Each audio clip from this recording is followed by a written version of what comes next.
Like, I would rather lose £1,000 than gain it out of doing something wrong. Like, unfortunately, again, as I have said, that this industry is now about making money, quick money, but it's not. We should be. This is a whole medical and non-medical discussion that we could go into, but yeah, this is where it's going wrong. It's about people treating other human beings correctly, not just for the money side. no, and I think it's that weird crossover of where aesthetics sort of has developed into, where it's this merger between beauty and aesthetics, Yeah, where it's not the same as nipping in for a nail appointment. It isn't, and it can't be treated the same way. You know, completely. so it's that strange, that in between ground. So yeah, it's just about remembering that, especially when you're doing it on a day-to-day basis. I used to see this in dentistry. I come from a dentistry background. I used to see this back then, which was, this will be the first time this person's ever had veneers, but we've done veneers 100 times that week. And what you have to remember is it's the first time they've ever had a treatment like that. It's Yeah, a big deal. And you 100%. Yeah, can't afford to get complacent just because you're so used to bish bash boshing your way through the yeah, process. yeah. You need to You treat know. each individual as an individual when they're coming in.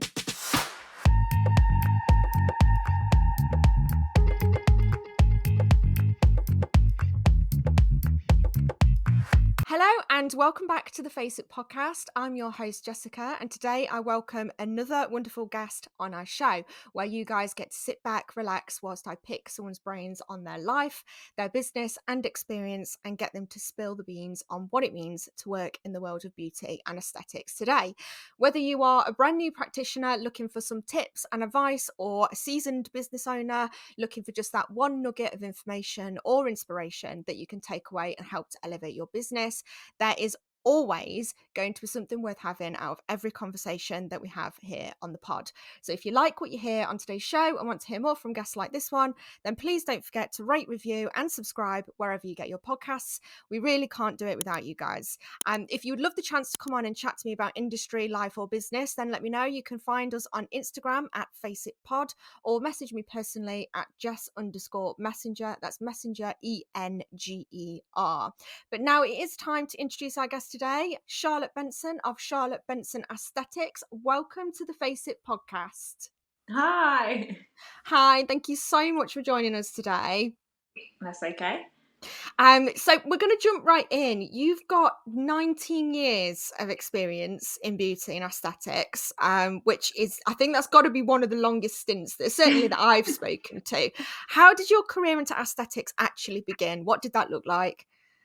So I started when I was a lot younger. I'm still young, but and I went to college, done my courses through that, and done nails and the normal kind of beauty route. And then I was like, right, I'm not viewing beauty anymore. I hate it. So I become a sales manager, and I opened a sales business up, and kind of went from there with sales. And I love sales and I love the whole business side of it. I was turning 30 and I was like, what the hell am I doing with my life? Like, I want something more. I felt like I was going through like a midlife crisis at the age of 30. Everybody does at 30. I did the same thing with my Did you? career. Yeah, it's a strange feeling. It's kind of like I felt a bit lost. And because when we're younger, we're always told that we must have a career, we must be achieving, things like that. I was kind of like, right, I need to do something for myself. So I then done a microblading course, which I really, really enjoyed. And then I managed to quit my manager's job within around a month, as I was fully booked. Yeah, I was fully booked with microblading. I then grew from there, and then I started my aesthetics. So I went on a few courses doing that, and then I kind of grew from that. But it was just, it kind of, because I think I love the business side and the branding side, it all kind of come hand to hand. And now I'm living the dream, I feel like, anyway. That's amazing. That's such a nice phrase to hear. And do you think your sales background really, really helped when you came to sort of, coming into the aesthetic side? Do you think that's really helped you? 100%. I think people buy people. Mm. And I think, because I don't really agree with hard sales in this kind of industry at all, but Mm. it's about understanding other people, and sales is a lot to do with the psychology of that as well. So 100%, that's what really helped my business, is building up a rapport with your clients, and that's why they stay around for a long time, I believe, anyway. Absolutely, I agree. I Yeah. think that's a huge part of it, is getting that, loyal return customer base. And 100%. you pick those skills up in sales. Your repeat customers is where most of your money actually comes from. It's not from the Yeah. new leads or the new clients. So Yeah. I think it's good for everyone listening. If you're coming into this a little bit later, maybe, not all is lost. A lot of what you've done in your working life has got transferable skills. I always say this to people, it's never too late to bring what you've done before into Yeah. a new industry, a new career path. It all gives you something. So nothing is I lost. I totally agree with that. I think once you hit a certain age, you think you should be doing something. Mm, Um, and it's not always like, you have one life, like, take that chance. And I think a lot of people think when you step into this kind of industry, it's luck, but it's not. It's a lot of hard work. And yeah. if you're willing to put that in, you will get it out. I totally agree. Mm. Which is, it's interesting that you said that. There's quite a lot, isn't there, online now with courses and things, and they promise, turnover, Yeah. and you'll do, you'll sell this amount straight away, and you'll be, Yeah. multimillionaire. And we hear this all Within the a time, and we week. see it a lot on here. But it's not true. It takes a lot of hard work and graft to get there. Yeah, and it's not just the injectable side. Mm, There is so much behind a business, like, and people don't understand that. And I do everything myself to do with my mm. branding, my social media, management. So you have to be an all rounder kind of person to want to do that. But then you have to be passionate about what you do, and if you are Mm. passionate about what you do, you will succeed. Yeah, both things are in tandem, aren't they? Yeah. They're sort of hand in hand, really. But moving a little bit away from that, the sort of business side of it, what is one of your favourite treatments to do? Considering your background and how much experience you've got across the board, Everyone always asks me this, and I it's kind of don't hard. really, yeah, I don't really have a favourite treatment. What it mainly is, if I've got a customer or a client that comes in and they have a specific issue, my favourite treatment would be to fix that issue without sounding too cheesy. Like, No, yeah, that's what I think it is. Don't get me wrong, I do love doing Botox, because I think when you first start anti-wrinkle injections, people don't realise how much it does actually change your yeah. face. So that could be one of my favourite treatments. But overall, I love all my treatments that I do. I don't really So have a I think specific. really it's about the result for you. You Yes, get the kick out of solving that person's problem. yes, Yeah. exactly. Yeah, yeah, definitely. That would be it. Yeah, no, I get that. I definitely get that. So why the move into aesthetics from your beginnings in sort of beauty and microblading and brows? Like, what was the reason for it? So I'll be real with you. The money. And Mm, I say the money, it's changed now completely. mm, So when I first saw it, I thought, oh, okay, this could be a good industry to get into with the money side. And then my love and passion that I now have for it is past the money all day long. Like, I would rather have a client that's smiling and happy than receive a lot of money with it. mm.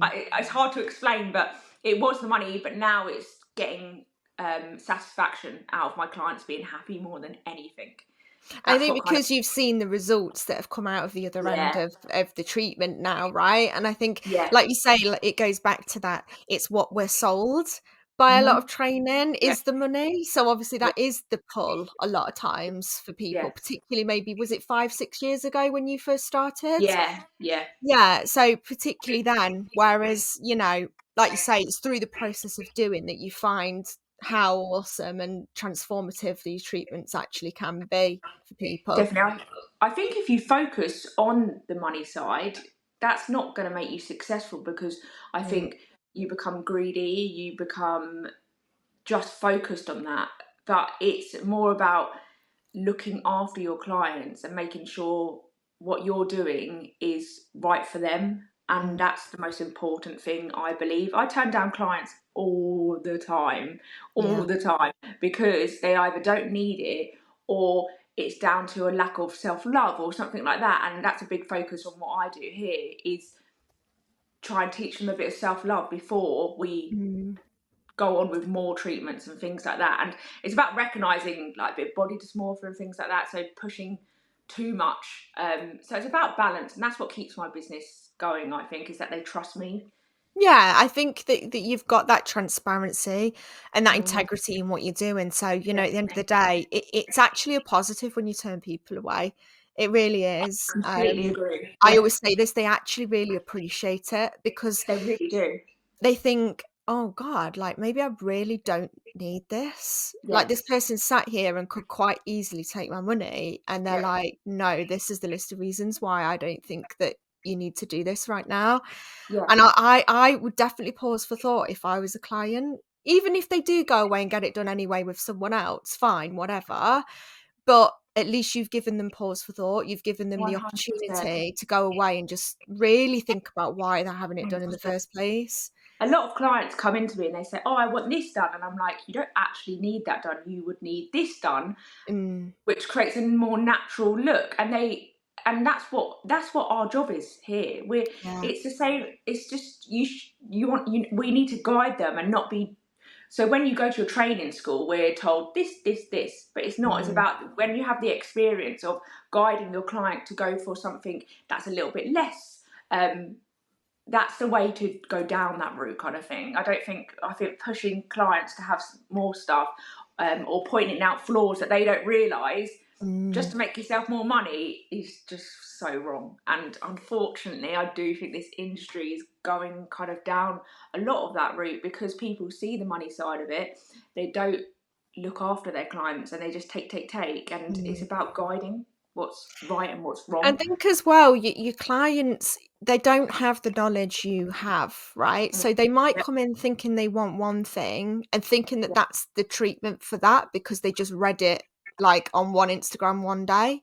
But yeah, actually, they don't know there's this whole other bucket load of treatments that's going to give them the result they really want. So it's being able to guide them and say, look, while you've read about that, that's actually probably not optimal for you. And this is yeah. why. And here's this other list of treatments that I think would be a better Yes, fit. And definitely. because they don't know at the end of the day, there's a lot of misinformation online. It's very difficult as a client to know what the hell you're getting half the time, I think. Yeah, I agree. I think, yeah, online there's just constant videos of these beautiful people that are getting Mm. enhancements done, and it might not be right for that client. Yes. And from me having experience, it's about guiding them the right way. So yeah, I totally agree on that one. Do you think that's the responsibility of a practitioner to really Always, own that piece of what they do? 100%. I like it's such an important thing to do, is guiding your client in the right way and not taking advantage of your client because it Mm. makes it easy for you or it makes you more money. Like, I would rather lose £1,000 than gain it out of doing something wrong. Like, Mm. unfortunately, again, as I have said, that this industry is now about making money, quick money, but it's not. We should be. This is a whole medical and non-medical discussion that we could go into, but Yeah. this is where it's going wrong. It's about people treating other human beings correctly, not just for the money side. No, and I think it's that weird crossover of where aesthetics sort of has developed into, where it's this merger between beauty and aesthetics, Yeah, where it's not the same as nipping in for a nail appointment. It yeah, isn't, and it can't be treated the same way. You completely know, agree. so it's that strange, yeah, that in between ground. Mm, Um, so yeah, it's just about remembering that, especially when you're doing it on a day to day basis. I used to see this in dentistry. I come from a dentistry background. I used to see this back then, which was, you know, this will be the first time this person's ever had veneers, but we've done veneers 100 times that week. And what you have to remember is it's the first time they've ever had a treatment like that. It's yeah, a big deal. And you 100%. Yeah. can't afford to get complacent just because you're so used to bish bash boshing your way through the Yeah. process. Yeah. You need to You treat know. each individual as an individual when they're coming in, Mm.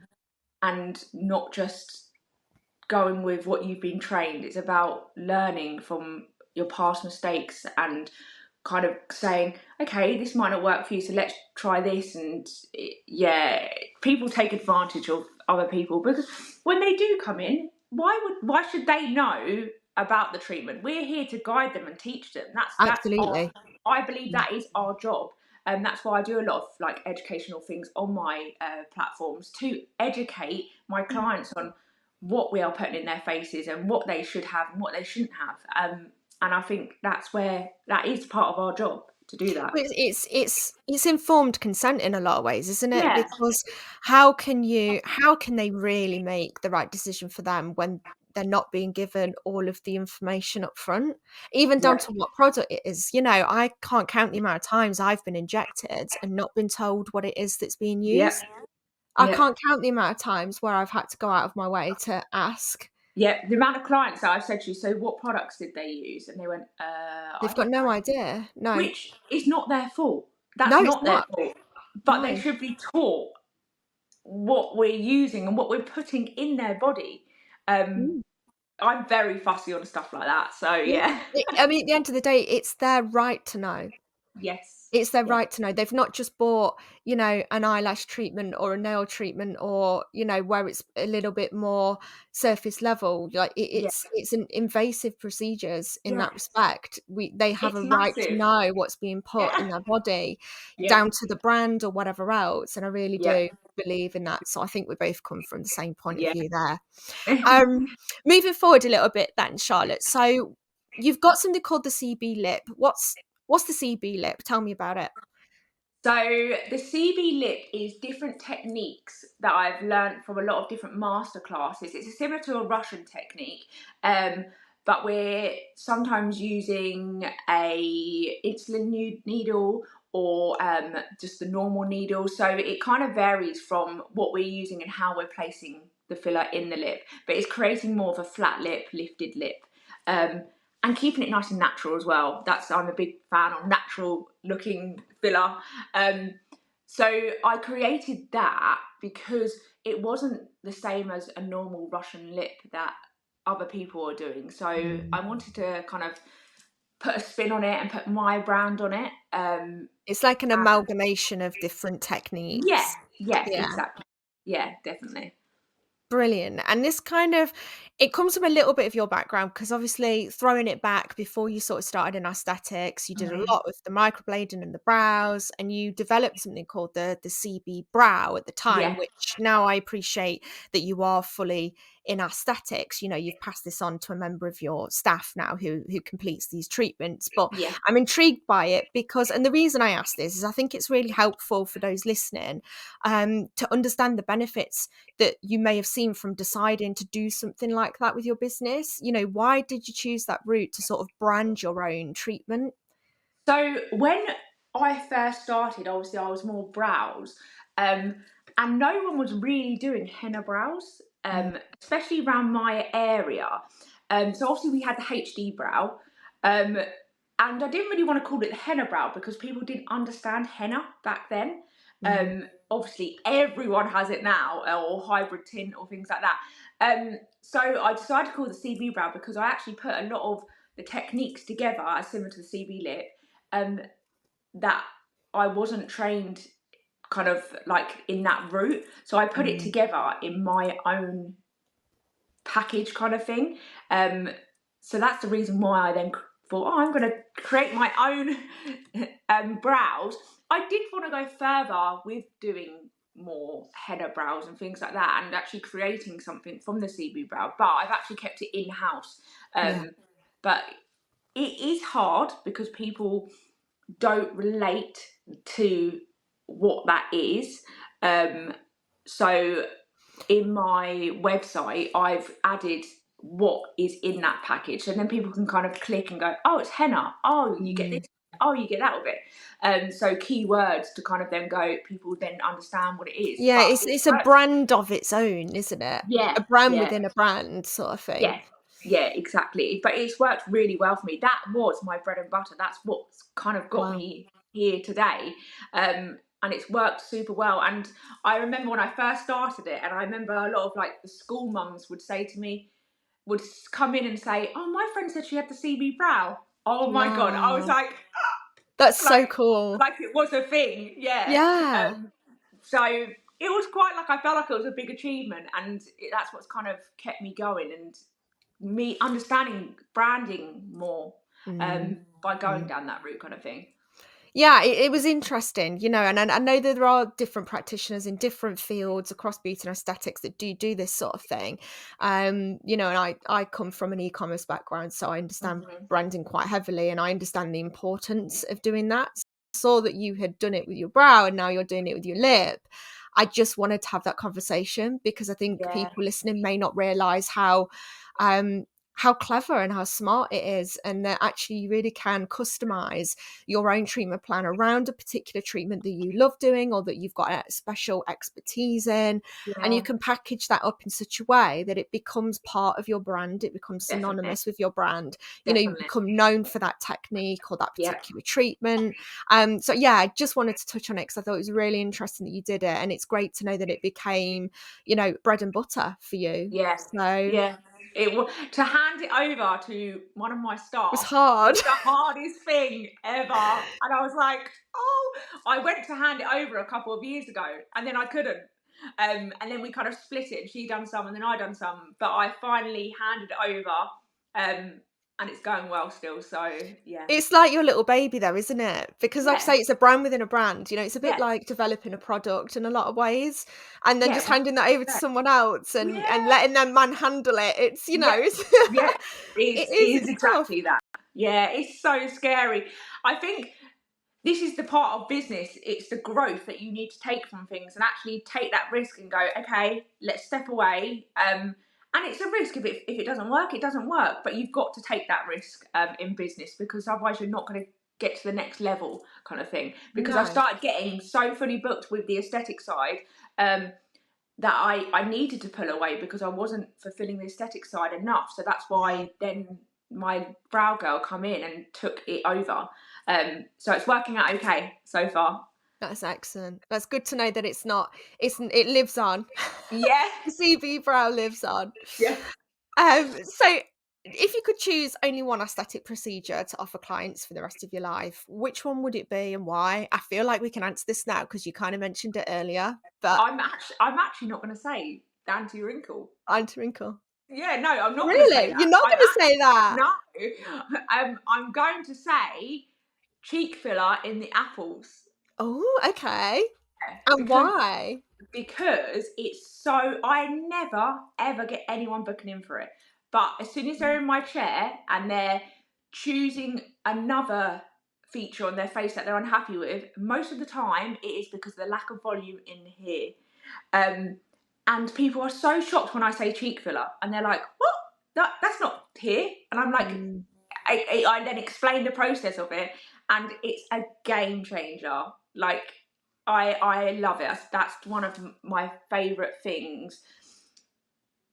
I think people To are kind of, afraid of cheek filler, and yes. I'm Oh only my speaking god. from experience because I've got someone close to me. I won't name them on a podcast Yeah. without their permission, but someone close to me who's been teetering on this idea of having it, and they've been told to have it. They've had Mhm. the lines here, Yeah. and they've been told to scaffold, they need to pop it Yeah. here. And I Yeah. think this time they're finally going to do it. But it's been the fear of, I don't want massive cheeks, like, Yeah. because you see it on all these Yeah. reality shows where it's all Yeah. stored here and they look like chipmunks. 100%.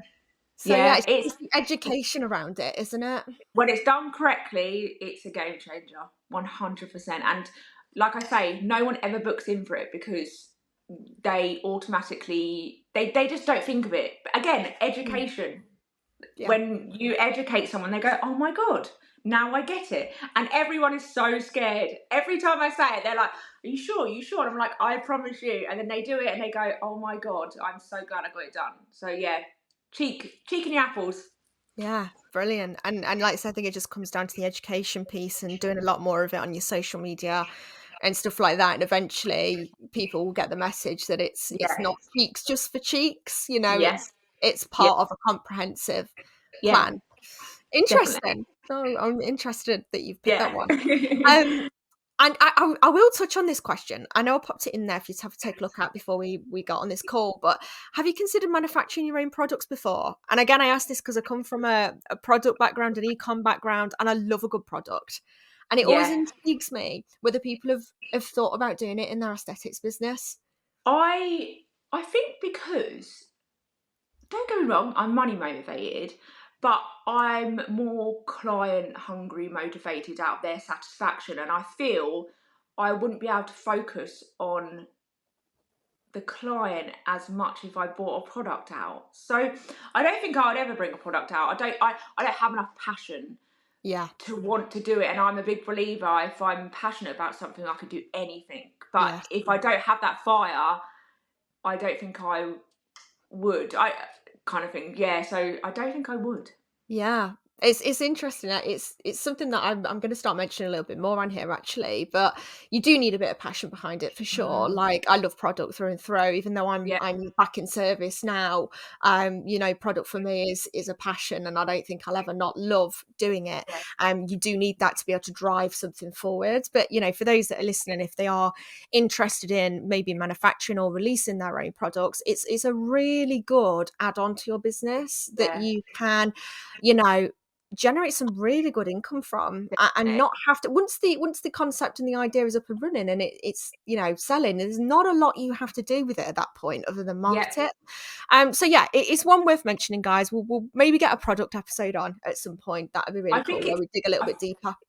I think it's a good thing as well because it expands your name and your It brand, does. and people It's see exactly it. you. Yeah, so I definitely think it's a great idea. I just don't have that fire for that. Totally get it. You, you, Yeah, you, you're like me. I can't do things I'm not passionate about. That's for yeah, sure. yeah. Definitely. So in pre-interview, I always send my guests just a little bit of a pre-interview questionnaire just to get a little bit of insight into who they are and where their passions are. You did mention in there that you might want to share with our listeners your stance on learning when to say no. What is this in relation to? Okay, so I constantly have clients contacting me saying, "Oh, I think I need a 5 meal package. Oh, I think I need this. I think I need that." Mm, And even booking in it and writing in the notes saying, "I know you won't allow me to have this." And I think, and I see a £500 sign, and I could easily go, "Oh, I'll just take the £500. Like, why wouldn't I?" But mm, it's not okay. It's about guiding people with self love and looking in the mirror and being happy at what they're going to be, what they have already. You are not going to make anyone happy with adding tons and tons of filler, because they no. are not going to They're ever. chasing an ever elusive image of themselves. It's never they're never going to be satisfied. No, no, I completely. And it's so Mm, important for us to say no, and guide them on why we're saying no, and point out features to them on why they don't need it, not just take it because of the money. And this industry is just, it's scary about the amount of practitioners that just do it for the money. mm. And it's And that's so the issue, important. isn't it? When we're the ones that are doing the right thing and saying Mhm. no and make sure we're doing what's in best interests of our client, that there's always going to be someone out there that's going to say yes. Yeah. That is going to do it. They won't have to look that far. Probably Yeah. another message or two, and they'll stumble across a practitioner that will likely do it.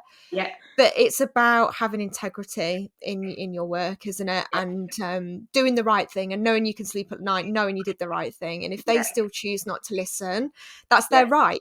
Yeah, That's their choice. 100%. And it's the importance of, I don't mind if they go to another practitioner, Mm, 100%. Like, it's their right to. I would never get angry with someone going to another practitioner, but no. because I know I guide them and I genuinely care for my clients, I I literally want to be like, just stay with me and I'll look after you, I Yeah. promise you. And you know what? 99% of my clients do stay with me on that fact, and they appreciate me being honest. And for the people out there, you will still be making money, I promise you. Saying no doesn't mean you're Yeah. not going to make money. I promise you, I have made more money on saying no to my clients than saying yes and creating things that shouldn't be created on people's faces just because you think they're going to make Well, it's going to they're make a them happy. walking advertisement for Yeah, your business, you yeah, know?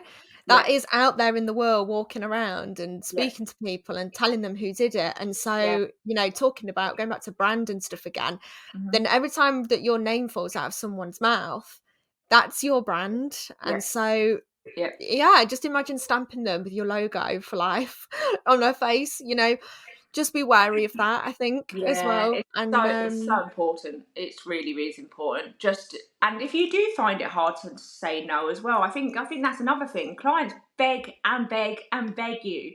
yeah. But stick with your gut feeling and stay strong, because you will walk out that door and be like, do you know what? I feel good that I done that, and they will appreciate it in the end. I promise you on that. Yeah, they will, because a lot of times if they have gone and found someone else anyway, 9 times out of 10 they'll be back to say, Yeah, "Oh, I went and had it done and I'm not happy. Can you fix yeah. it?"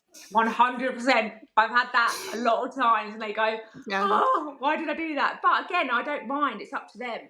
But I'm always their fallback for safety. If they ever need me, they Yeah. can always contact me. So Yeah, and it's like you say, it's accepting it's their prerogative, it's yeah, their choice, their yeah, freedom to choose, and, welcoming them back and saying, oh, "It's fine.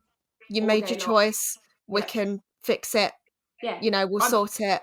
I've had clients go to someone else for their lips, and then they've had a problem. They've messaged me. Like, I could easily Mm. say, "Well, I didn't do it," Yeah, but yeah. oh my god, as my job, and it should be, everyone should be like this. I'm there to guide them and help them and support them. I would never Yeah. allow someone to be in pain or worry about something, and because I didn't do it, I'm not going to give them that information. I think it's Mm. important that we all look after each other, and yeah, Yeah, at the end of the day, it's a person, isn't it, on the other yeah, side of that treatment that needs exactly. sorting out and they need guidance. 100%. Yeah, I agree.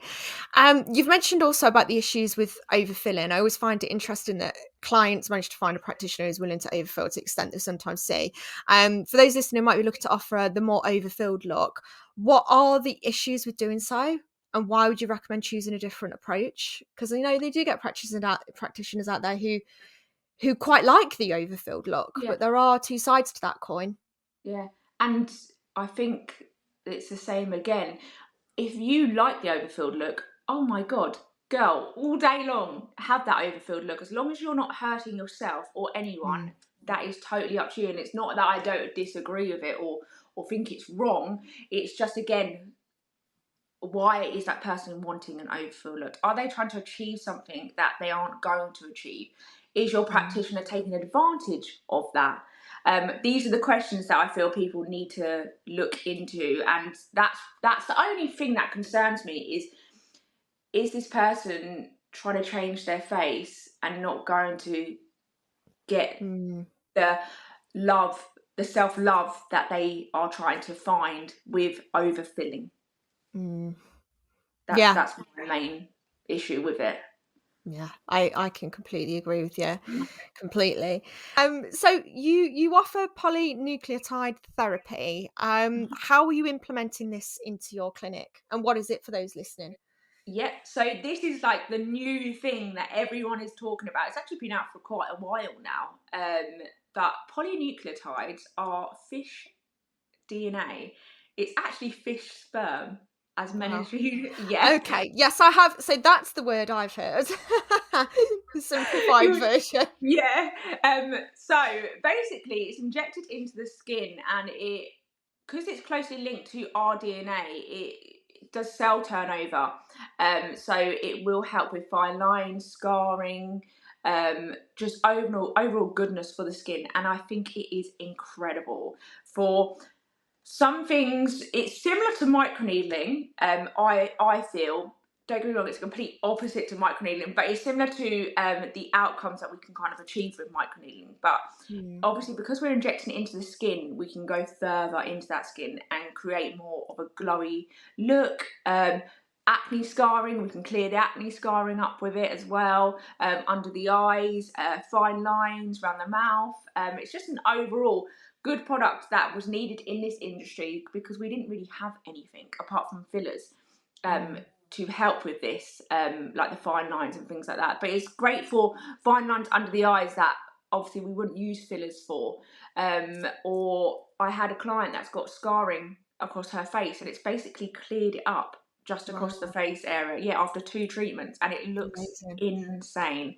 So it's a new one to look out for. But yes, sperm I've got to go say sperm DNA. No, salmon sperm is the new one. Brill. I mean, how are you kind of putting that into your daily practice? Is this something you use in tandem with other treatments? Yeah, so a lot of people have, because we didn't really have much to do with the under eye. We use Lumia and things like that, but now I use that for a lot of the under eye treatments, because we can make everywhere else look amazing. Obviously, Botox, fillers, but under eyes were very hard, I feel, to kind of, because a lot of people thought tear trough, but a lot of clients aren't suitable for tear trough. If you're trying to get rid of puffiness or darkness or the fine lines under that area. So polynucleotides are perfect for that. I usually use it hand in hand with fillers or anti-wrinkle. It's just an overall amazing treatment, I feel.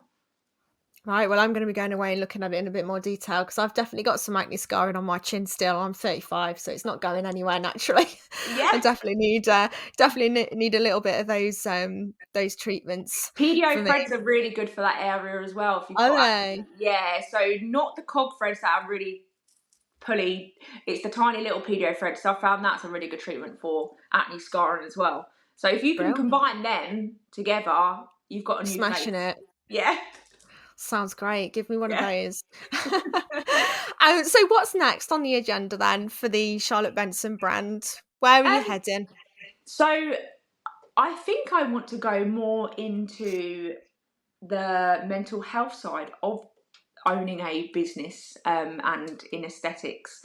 I think it's really important that we don't ignore that side, because I've been struggling with my business with anxiety, depression, life in general.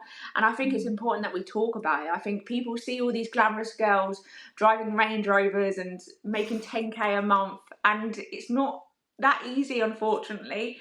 Running a business is hard, so I want to start talking more about dealing with a business and letting people you're not alone. And it's hard, it's struggle, it's hard game to get into, and it's not as easy as these kind of academies are making out. So talking about mental health on the business side, I think I really want to start going into, and kind of talking about that on my lives and creating podcasts and things like that. So yeah. That'd be excellent. Yeah. Yeah. So you're probably looking at trying to do more of that for practitioners, like you say, podcast content, Yeah. maybe that coaching side of things. Yeah. That's really, really interesting. And clearly you're very, very passionate about it. And it comes from a place of experience, which Yeah. I think is a huge Definitely. thing. Yeah, definitely. But we'll I have think to it. get you back on to do an Yeah, episode I would purely love. on I that, would love. Charlotte. I would love to. I think it's so important that we start Mm. recognizing that in this industry, because people are sold so many dreams, and they don't know the other side. And I think it's important that people can actually go, "Oh my God, yeah, that's how I feel," and that you're not alone. And it's important to talk about it and understand that other people are going through these Yeah, things I as think well. it's building that sense of community around it, isn't it? We have this in a lot of other industries, but I don't see masses of it in aesthetics where I, it is you're able to have those open, honest, and frank discussions about how you're coping with mm, running a business. yeah, Like I say, you see it in quite a lot of other industries popping up, but yeah, there's definitely room for that, Charlotte, in yeah. this industry and more of Yeah, it. I completely agree. I think there's so many complication kind of Yes. podcasts and things like that, Mm. and like groups and things, but there's no one Mm. actually supporting each other, and Yeah, and kind on of the flip side of that, when you've had a complication, you know, you've done everything right. We've spoken about this Yeah, before. It's not a yeah, matter of if, it's when. It's gonna happen. You know, you've done 100%. everything right. You've ticked all your boxes. It's still not gone well. You know, Yep, that's still a knock to your mental health. yep. It's really hard to deal with. People And think we just go home and then we no, shut our doors on our business. When I've done 5 clients, I've sat with my phone on my lap and making sure that if they need to contact me, they can contact me. And the yeah. stress that it causes Mm. behind closed doors is unreal. And people don't see that. And I would like to kind of support people with that, and talk about it a bit more. Yeah, because it definitely doesn't get spoken about. You are right, you know, and there's quite a lot of bashing online that you see now. There's a lot of it from practitioner to Oh, practitioner, all day unfortunately, long. all Yep. day long. I'm in a lot of these groups. I like to keep my eye on what's going on in the Yep. industry, obviously, just to keep up with the relevant nature of it. Yeah. And it's a shame to see That. because, you know, while there are rogue practitioners and there always will be, there is in any industry. Mhm. Um, but a lot of people are doing the right things and still Mhm. they're experiencing, you know, complications or they've had whatever negative side effects and they've got to deal with that on a psychological level. You know, Yeah. it can knock their confidence, it can make them Yeah. anxious again, you Yeah. know, it can make you feel like a failure. It Yeah. can make you feel like you're bad at your job, Completely agree. Yeah. you know, and you've got to work your way through that while Yeah. still running your business. Yeah. Yeah. And still Exactly. seeing clients. So Yeah. it would be nice to have a bit more respect for one another and to understand that, you know, support one another through that because it's not Yeah. easy. And I most completely people, agree. 90% of people you meet care Yeah. about Oh something my that's God. gone wrong. Yeah, 100%. I am in a group, and we had like a little business group. And oh my God, they're the most incredible, beautiful girls. you Like, need and it. we need more of that. And Yeah, yeah, we could go on for hours talking we about this. This could. is a whole nother We could, podcast. Charlotte. But I think, you know, just to kind of end that particular question there is that, you know, building a sense of community is really important. So, you know, maybe not joining these huge groups on Facebook now that are Yeah. just basically a place to go and absolutely demolish someone, is what it feels like. You know, Yeah. build that small community of people you trust, you Yeah. know, make friends with local, you know, other Yeah. practitioners locally to Yeah. you, build a little network, have a little WhatsApp group, have somewhere where you can lean on one another. And hopefully maybe in 6 months, a year's time, Charlotte, will have you back and you're starting to build that Yeah. community and then we Yeah. can provide people a place to go and have Yeah. that kind of Definitely. support. That'd be really Definitely. cool. Yeah. That's. Um, so just before you go, you utilise the Faces Pharmacy and Shop, don't you, I think, Charlotte? You've I been love with us it. for a while. What has been the benefit of these services on the app to your business? And would you recommend Um, new practitioners to join? Oh, 100%. It's an app, which I love an app. It's just super easy. And the fact that you get to choose from so many different pharmacies, um, is great as well, because obviously down to pricing, down to what they stock, you've got such a different variety to go from. And they're also super, super easy to get hold of, Faces. So if you have a problem, you can contact them straight away and they deal with it straight away. And I find there's a lot of pharmacies out there that also you don't know who you're dealing with. And the fact that Faces have kind of ticked them off and said, yep, they're okay to be on here. It's nice. It's about finding pharmacies that you can trust. And just the app's so easy to use and it's just quick. We don't have time to go through No, different things to be ordering stuff. So yeah, it's true. it's a great app to use and I love it. So yeah. Thanks, Charlotte. That's brilliant. Well, you've been an absolute pleasure to have on today. I Oh, think we thank could you so much. probably have easily gone on for another 15, Yeah. 20 minutes. Do you want to just let everyone know where they can find you online? Yes, so all my TikTok handles, I'll start that again. All my handles are Charlotte Benson Aesthetics. So that's TikTok, Facebook, and Instagram, and www.charlottebensonAesthetics.com as well. Excellent. Thank you so much, Charlotte, and best wishes for the future. And as I say, we'll connect at some point and probably get you back for a good mental health chat. I appreciate you giving us your time, so thank you. Thank you so much for having me. I'm really grateful that you invited me, so I appreciate it a lot.